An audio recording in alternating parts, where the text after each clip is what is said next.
રણની સંસ્કૃતિ અને પ્રવાસનને ઉજાગર કરતો રણોત્સવ એક ભારત શ્રેષ્ઠ ભારતને સાકાર કરવાનો અવસર છે તેમ જણાવતા મુખ્યમંત્રી ભૂપેન્દ્ર પટેલ સફેદ રણ ધોરડો ખાતે ગુજરાત પ્રવાસન નિગમ લિમિટેડ દ્વારા આયોજિત સાંસ્કૃતિક કાર્યક્રમમાં મુખ્ય અતિથિ તરીકે ઉપસ્થિત રહ્યા હતા. કચ્છી કલા અને સંસ્કૃતિને રજૂ કરતી વિવિધ પ્રસ્તુતિઓને મુખ્યમંત્રી ભૂપેન્દ્ર પટેલે નિહાળી હતી. આ પ્રસંગે મુખ્યમંત્રીએ ઉપસ્થિત મહાનુભાવોની સાથે ભારતીય પોસ્ટલ વિભાગ દ્વારા બહાર પાડવામાં આવેલા રણોત્સવ થીમ આધારિત નવીન વિશેષ પોસ્ટલ કવરનું અનાવરણ કર્યું હતું.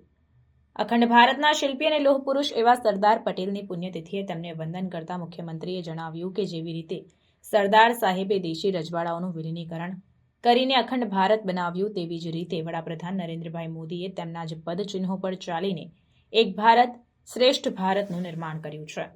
આ માટે તેમણે દેશના તમામ રાજ્યોની ભાષા, સંસ્કૃતિ અને પ્રવાસનને મહત્વ આપ્યું છે. રણની સંસ્કૃતિ અને પ્રવાસનને ઉજાગર કરતું આ રણોત્સવ એક ભારત શ્રેષ્ઠ ભારતને સાકાર કરવાનો જ અવસર છે.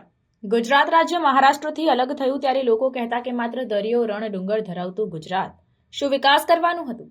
દાયકાઓ સુધી રાજ્યના વિકાસની ગતિવિધિઓ વાપીથી તાપીના પટ્ટા સુધી જ સીમિત રહી. વીજળી, પાણી, રોડ, રસ્તા, ઇન્ફ્રાસ્ટ્રક્ચર એવા મોટાભાગના ક્ષેત્રોમાં જે ગતિઓ થવી જોઈએ અને જેટલો થવો જોઈએ તેટલો વિકાસ થયો નહીં, પરંતુ ગુજરાતને વિઝનરી લીડર નરેન્દ્રભાઈ મોદી મુખ્યમંત્રી તરીકે મળ્યા અને તેમણે ગુજરાતના વિકાસને વૈશ્વિક સ્તરનો બનાવવાની નેમ લીધી. કચ્છને ભૂકંપની તારાજીમાંથી બેઠો કરવાનો મોટો પડકાર તેમણે ઝીલ્યો અને આફતને અવસરમાં કેવી રીતે પલટાવી તે દેશ અને દુનિયાએ જોયું.